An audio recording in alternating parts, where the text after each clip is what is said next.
Hello, everyone, and welcome. Ladies and gentlemen, family and friends, today we gather together in recognition, in honor, and remembrance of Mrs. Ying Kan.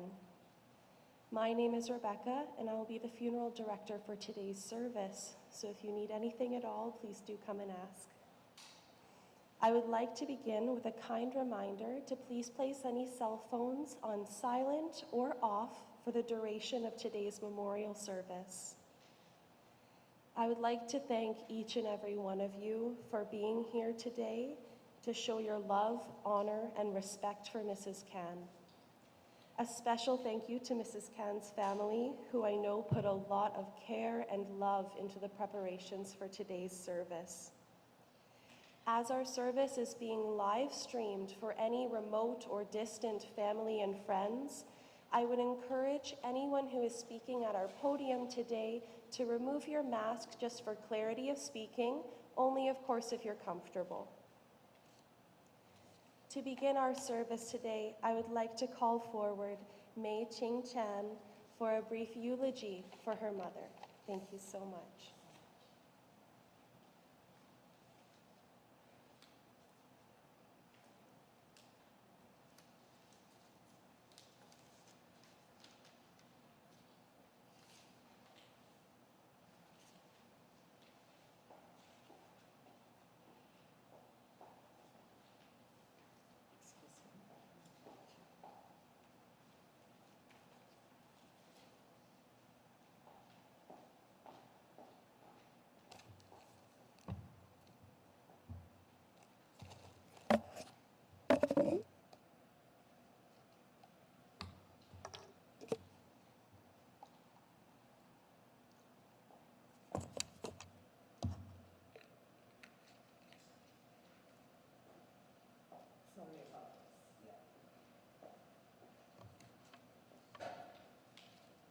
Dear family and friends, thank you so very much for being here to remember my mother, Ying Sakura Kan.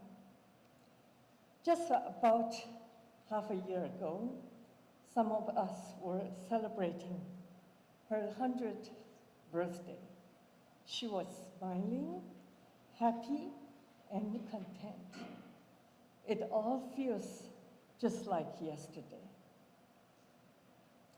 On Friday, September the 2nd, Mom passed away very peacefully. She is now having happy reunions with my father, many of her very good friends and relatives. I'm sure she is happy to see them as she was here. To think back, Mom was a really special lady. Mom was so beautiful. In the small hometown, she was famous for being the beautiful teacher, Sakura Sensei. I remember when I was very young, I used to brag to people that my mother is Sakura Sensei just because I love to see their admiring expressions. Mom was so smart. Mom had a very good sense of judgment. Mom was very good at math. Her Japanese language was perfect in pronunciation, grammar, and expression. She wrote with extremely beautiful calligraphy. Mom was so hardworking. Unfortunately, on the 3rd anniversary of their marriage, my dad passed away. Since then, she had to shoulder the burden of being a single mother to a then 1.5-year-old little girl.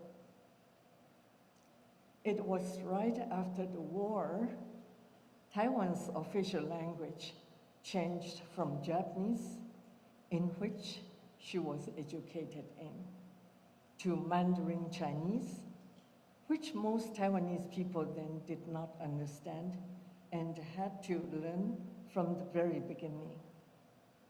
And the Taiwanese economy was quite poor then. Mom tried so hard to overcome many difficulties. When I was a teenager, in order for me to enroll in the more prestigious high school which she graduated from, we moved to Taipei. She had to take different jobs, such as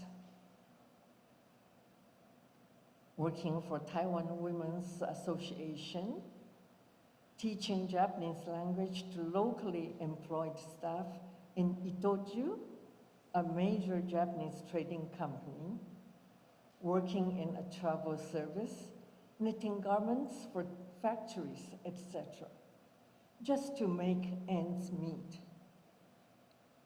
Of course, I also took part-time jobs all through my university years to help. Excuse me.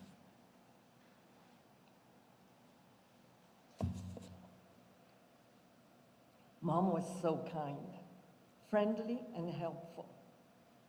All friends and relatives can tell you many small things they remember of Mom for being kind, friendly, and helpful to them. What a wonderful person. Mom enjoyed family life with us. In 1975, Mom moved to Vancouver, Canada.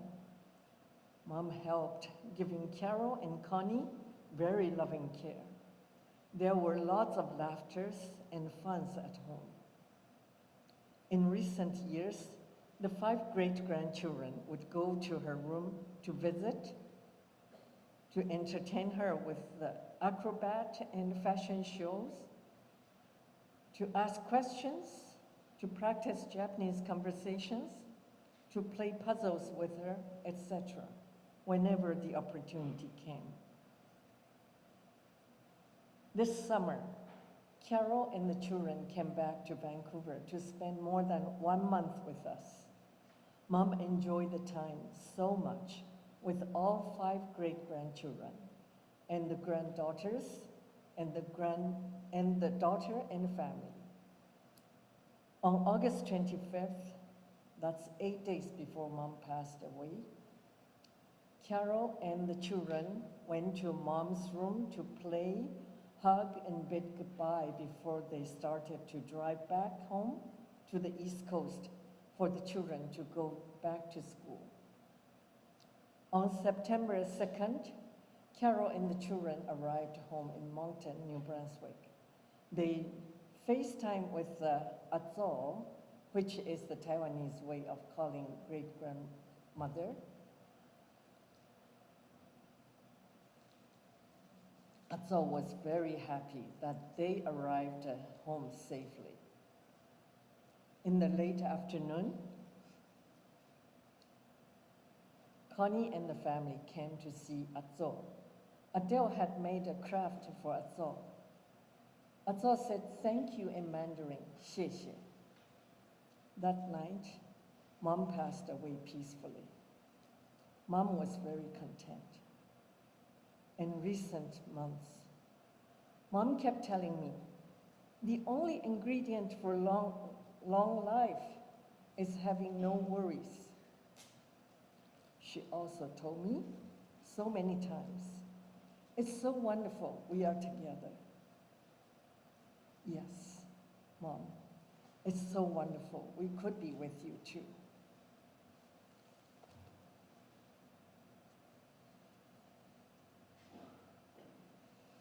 Dearest Mom, we love you very much. We will be missing you for a long, long time. Many thanks to Paul, Carol, Connie, Nick, Herb, Alex, Madeleine, Emile, Adele, Frederic, relatives, and good friends for making Mom's life complete and happy. Carol, I'm sure your very dear grandmother is very happy that you and the children are watching and participating this service from Moncton via live stream. It is fitting that I should end my presentation here with the very same words Mom would have expressed as her parting expressions to one and all. 皆様、長い間大変お世話になりました。どうもありがとうございました。This means thank you all very much for being so good to me for such a long time. Thank you very much. I would like to present this in Mandarin briefly. Thank you. 亲爱的家人和好朋友们，非常感谢各位特地拨冗来和我们追思我母亲甘占英女士。半年前，我们曾经庆祝母亲的100岁生日，她老人家非常开心地微笑、聊天，心满意足。这一切恍如昨日。9月2日星期五的夜晚，家母安详地辞世了。如今，她在极乐世界、天堂和我父亲及许多亲戚好友们重聚。相信她现在也一定很幸福快乐。回想我母亲的一生，她实在是一位很杰出的女士。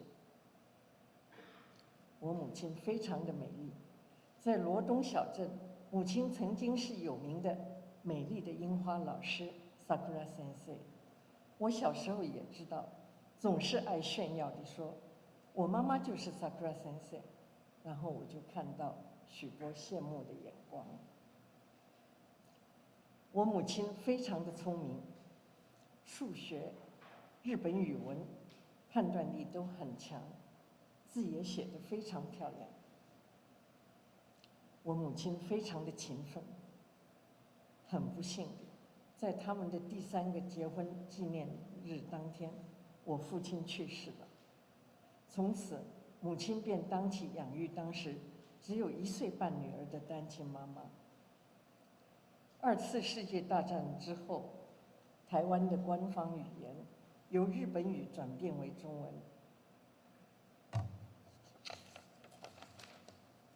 母亲所受的教育都是以日语传授，而且当年绝大部分的台湾人不会说中文，要从头学习。那时台湾的经济状况也很差，母亲非常勤奋地一样一样地克服了困境。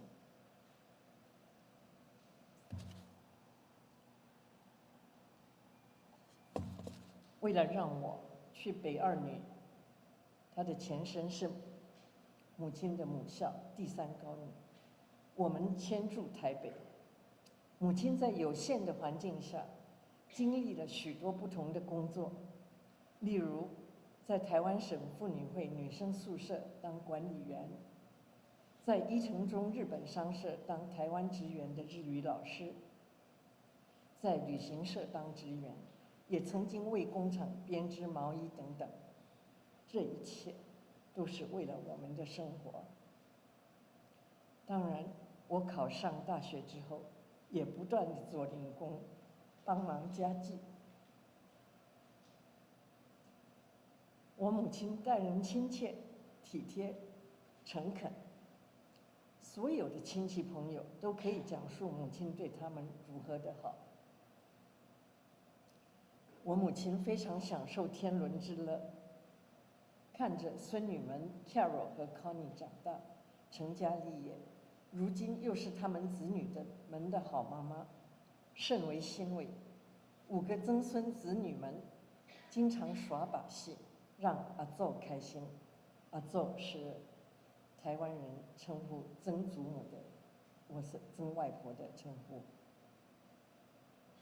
Carol 今年夏天带着孩子们回来和我们同住了1个多月。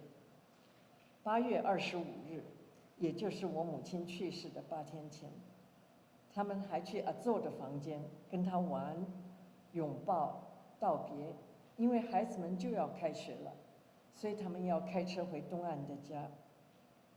9月2日 ，Carol 和孩子们抵达在 Moncton, New Brunswick 的家门，下午就以视频来跟阿宙聊天，阿宙很高兴他们平安抵达。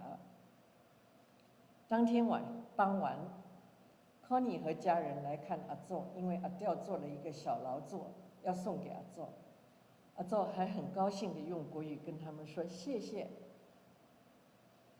当天夜里，我母亲便安详地与世长辞了，她非常的满足。最近我母亲常跟我说，没有烦恼就是长寿的唯一秘诀。她也常跟我说，能和你们在一起，好幸福。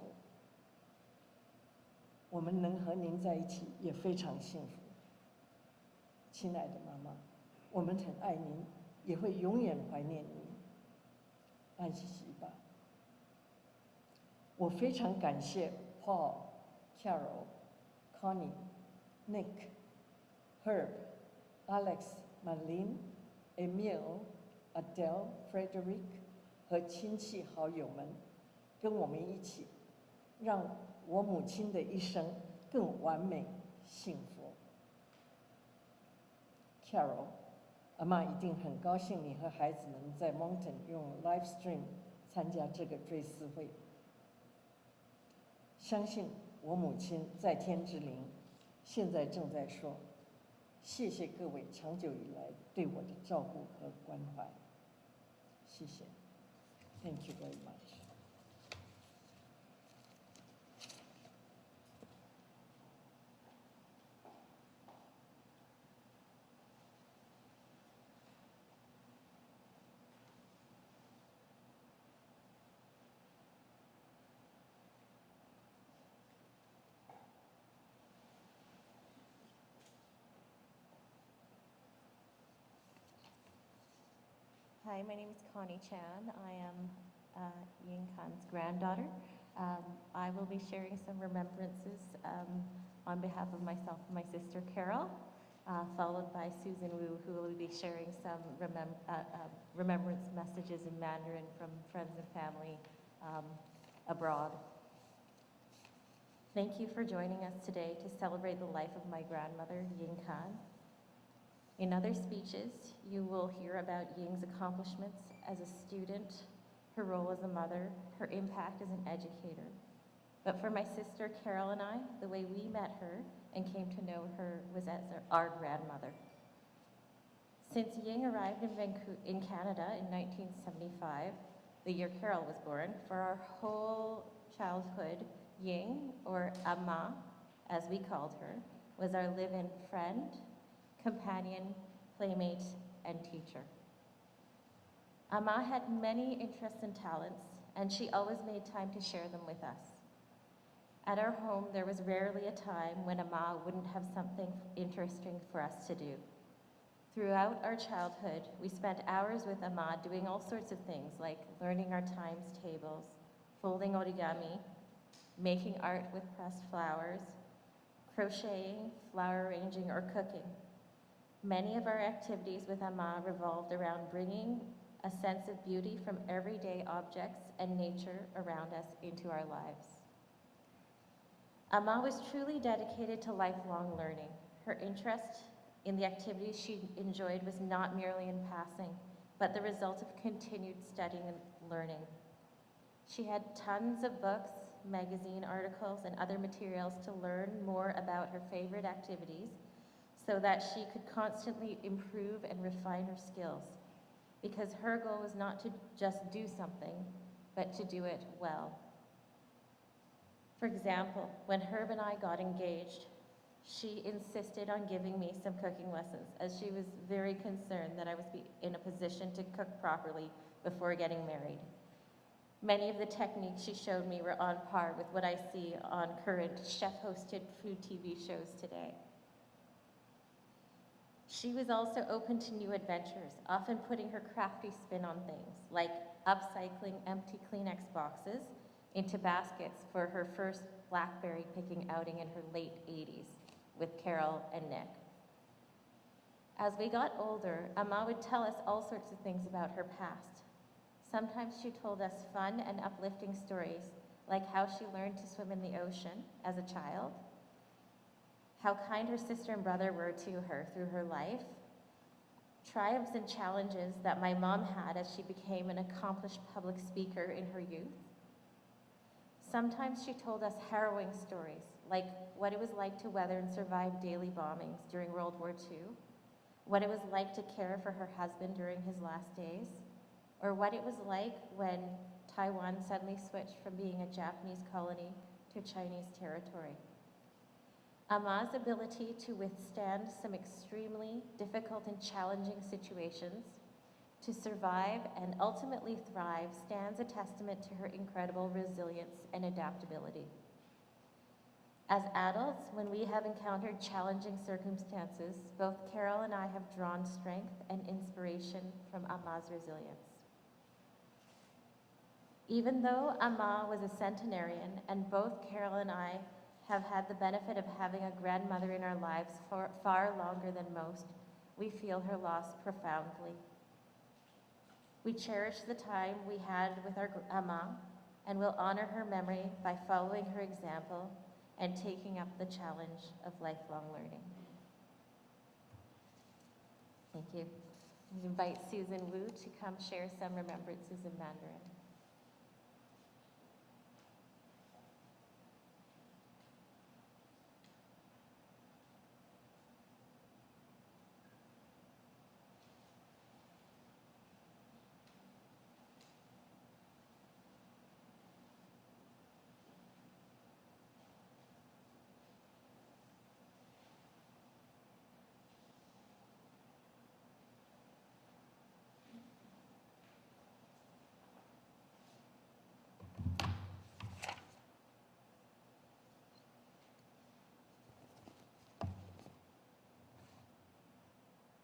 从9月2号 Sakura 先生仙逝了以后，妹的许多至亲以及朋友纷纷写信来悼念。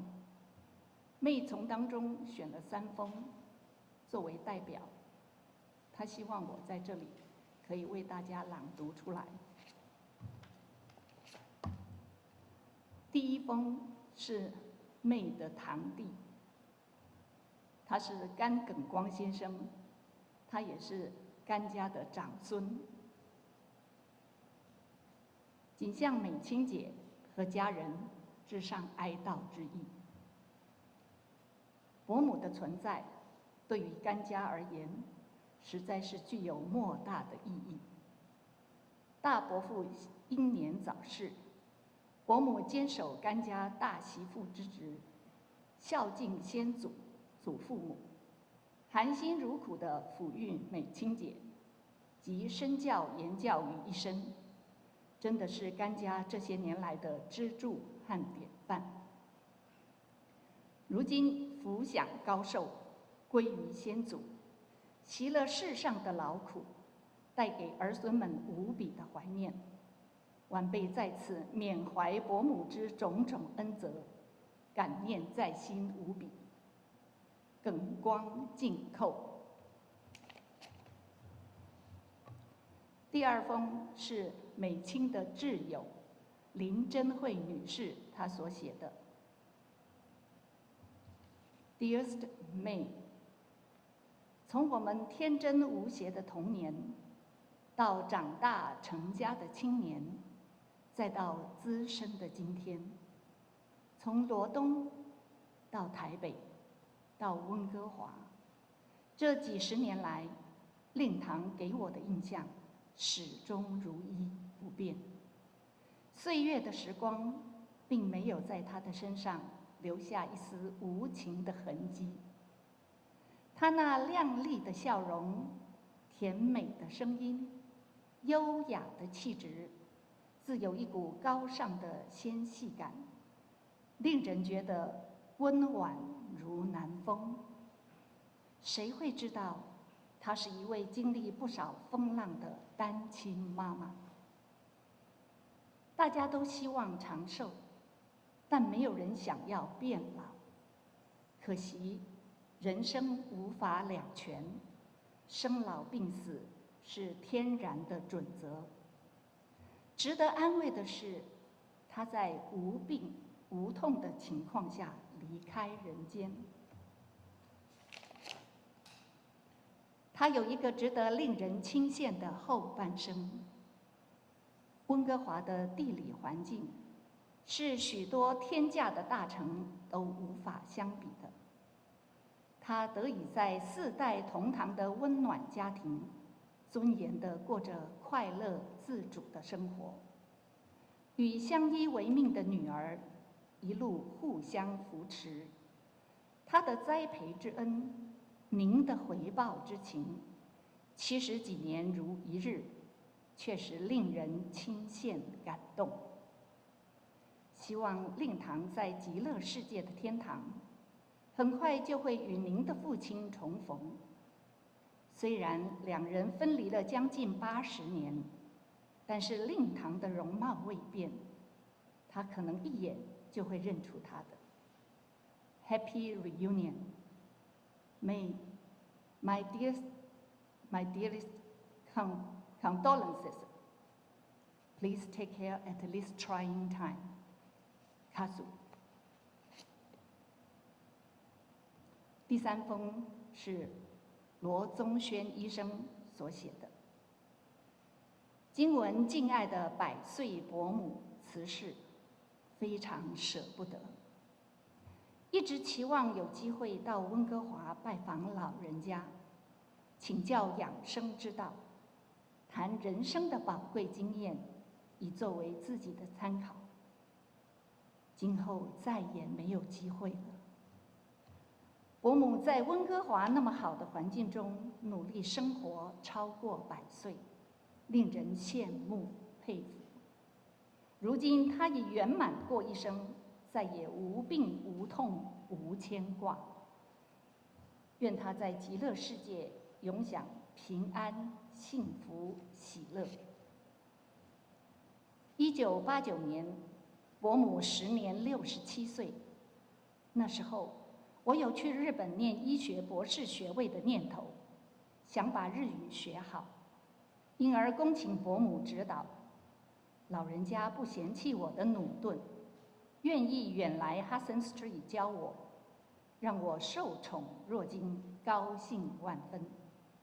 伯母为人诚恳，教学认真，经她几堂课的教导，我的日文有很大进步，一辈子感激珍惜。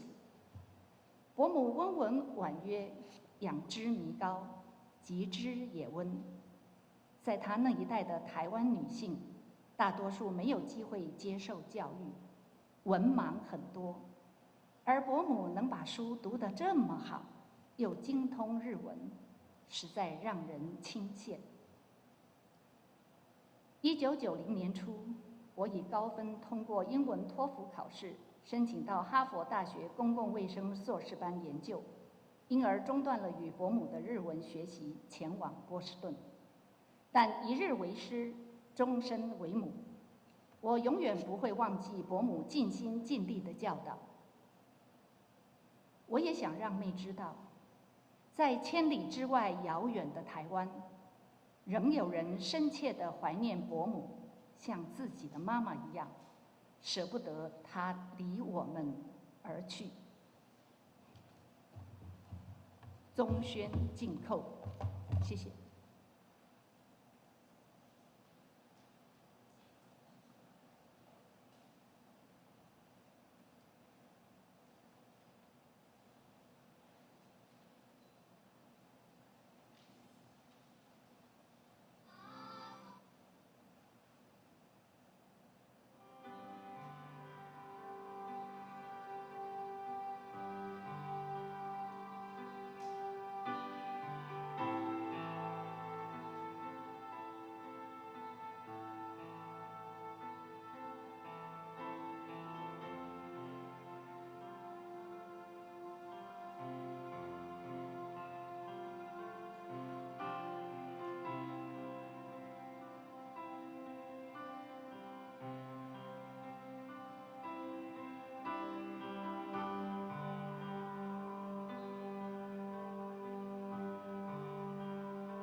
Our beloved sensei always loved the power and beauty of nature.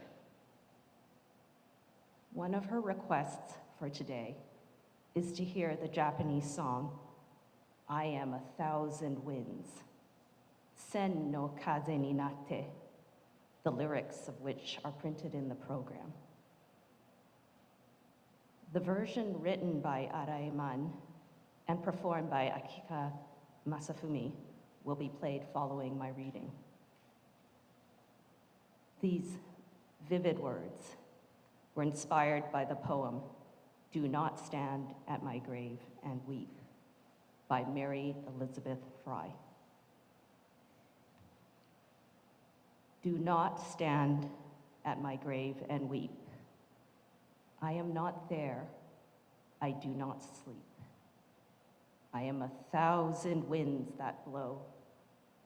I am the diamond glints on snow. I am the sunlight of ripened grain. I am the gentle autumn rain. When you awaken in the morning's hush, I am the swift, uplifting rush of quiet birds in circled flight. I am the soft stars that shine at night. Do not stand at my grave and cry. I am not there. I did not die.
Ladies and gentlemen, thank you to everyone today who spoke beautiful words for Mrs. Kan, and also thank you to those of you who chose to keep your words for her in your heart today. It's been an honor for me to be a part of today's service and to hear all of your wonderful stories of Mrs. Kan and the impactful life that she lived. As we come to the conclusion today of Mrs. Kan's memorial service, I remind you that any sadness or grief that you feel today or in days to come is only possible when someone has an immense amount of love in their life. In just a moment, ladies and gentlemen, we will begin a condolence line so that you will have the opportunity to come forward and pay final respects at Mrs. Kan's urn, as well as condolences to her close family. We ask that you do remain seated until you are ushered forward to pay condolences. Once you've had the opportunity to come forward, we ask that you exit the chapel, as this will just allow her immediate family to have a moment of privacy before the conclusion of today's service. After you exit the chapel, I do encourage you to take a moment at the tables in front of our chapel, where Mrs. Kan's family has set up some beautiful photos and tributes and memorial items that are just a joy to look at and observe. So again, thank you all for being here today to show your love, honor, and respect for Mrs. Kan. And please do remain seated until I usher you forward to pay respects. At this time, could we please ask that your family stand?